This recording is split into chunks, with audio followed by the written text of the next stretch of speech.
the skyline of Annapolis, famous for many years. Ahead of us, and just off to the right, where you see 3 large radio towers, the original settlement that would later become the city of Annapolis was founded in 1649 at the mouth of the Severn River. In 1695, Annapolis became the capital of the colony of Maryland, and in 1696, King William's School was founded. It later became absorbed into St. John's College, which was chartered in 1784 and is still in full operation today. In 1783, Annapolis became the capital of the newly formed nation for 9 months. During the time that Annapolis was the nation's capital, George Washington resigned his commission as Commander-in-Chief of the Continental Army here, and the Treaty of Paris was ratified in Annapolis, formally ending the American Revolution. On our right is the outer anchorage, one of the most popular on the East Coast for pleasure and recreational vessels of all kinds. If you look carefully, especially during the summer season, you may see boats flying their national flag from every corner of the world. During the Colonial period, sailing ships from the known world unloaded at the dock, which was far larger at that time. During and right after the Revolution, trade shifted to Baltimore. Back on the left, all of the buildings with copper roofs belong to the United States Naval Academy. The first large building with the round roof is Halsey Fieldhouse, an indoor athletic facility where men and women of the Academy participate in winter athletics. Attached to the Fieldhouse is the Armo Leftwich Visitor Center. This should be your first stop on a tour of the Academy.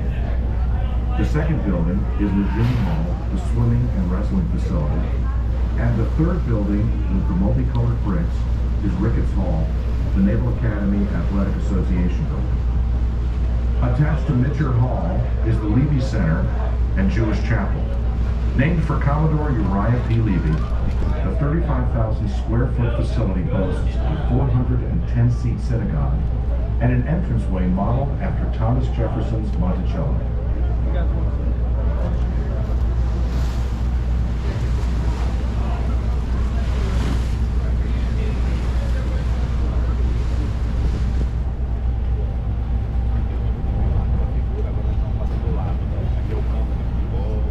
As we leave Spa Creek, to your right you will see the mouth of the Severn River and the Chesapeake Bay. We will be heading out in that direction a little later, and we'll talk more about that then. For the present time, keep your view to the left. In the foreground, you will see the Academy's athletic fields, where students called midshipmen practice football, soccer, lacrosse, and that oldest of military activities, marching. Before the mid-1960s, none of these fields existed, as this area of the harbor was water. It was about this time that the Severn River was dredged, rocks were placed where you see them, and the fields were created by filling in the bottom material behind the rocks. As a matter of fact, when the Academy was founded in 1845, it consisted of less than 10 acres. It is now over 338 acres, a great deal of which was created by dredging. Again on your left, you will see what appears to be a complex of buildings, but is really one, Bancroft Hall, the dormitory of the men and women of the Academy. If you were to look down on Bancroft Hall from the air, it would appear like the letter H. It is reported to be the second largest dormitory in the world, housing approximately 4,000 men and women. It contains 4.5 miles of corridor and covers over 35 acres of floor space. The hall is named for George Bancroft, Secretary of the Navy, who, in 1845, arranged for the transfer of Fort Severn, on the point of land where the Academy is now situated, to the Navy. On October 10, 1845, approximately 50 midshipmen and a set-of-man faculty began the Academy, which has operated here in Annapolis continuously since that time, except for a short transfer to Newport, Rhode Island during the Civil War.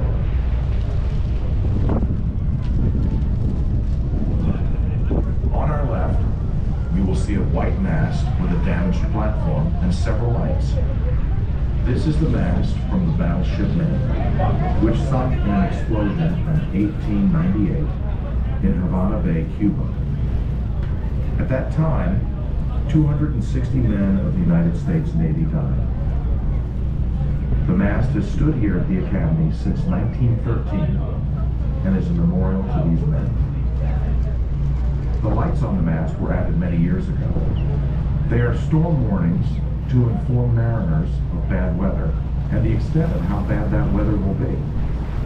With the development of modern electronic communications, however, these lights have largely been replaced by radio transmissions on marine channels. If you look just beyond the mast, you will see a long, black Mark 14 torpedo, the type used by American submarines during the Second World War. The torpedo has been placed there as a memorial to the submariners who died in that conflict. We will now make a turn around the corner of the United States Naval Academy and head up the beautiful, scenic Severn River. As we do, you will see a green light on a three-sided base. This light, named Triton Light, was furnished as a monument by the Naval Academy class of 1945. It holds the last spear containing water from the 22 seas of the world. And the water was obtained by the USS Triton submarine, which made the first underwater circumnavigation in 1960. This light is dedicated to the safety of those naval personnel who serve their country aboard submarines.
Chesapeake Bay, but well out into the Atlantic Ocean for rigorous training. In these small boats, the students acquire a healthy respect for the might of the sea. Behind the basin on our left side is a large gray brick building with large glass windows. This is the Wesley Brown Field House, a 140,000 square foot athletic facility named for Lieutenant Commander Wesley A. Brown.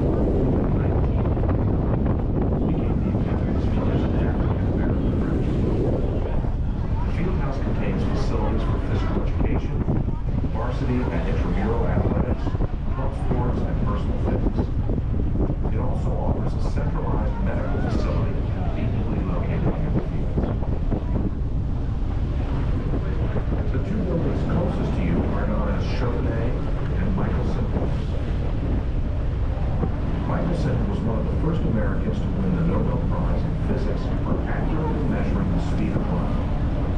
And Chauvenet was one of the original Academy professors in 1845. Behind the buildings, you will see the dome of the United States Naval Academy Chapel with the gold beak. And yes, that is real gold. It is a magnificent building which was built by John Jones, recognized as the first great naval hero in American history.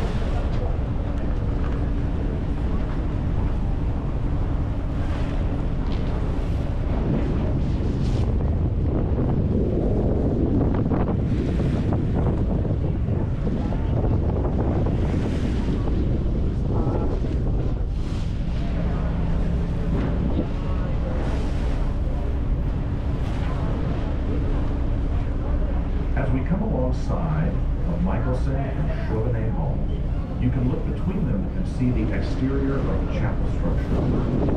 Its interior is even more beautiful than the outside.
Proceedings magazine, and the blockbuster novel The Hunt for Red October.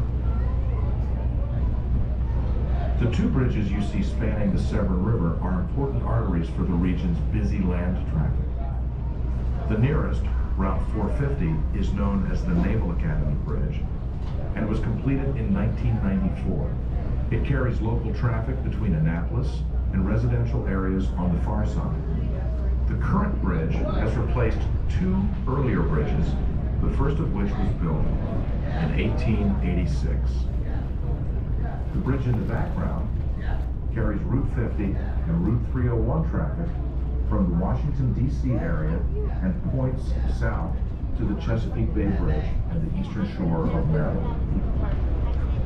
In the background beyond the first bridge is a magnificent white structure now known as Atria at Marina. Originally a Catholic retreat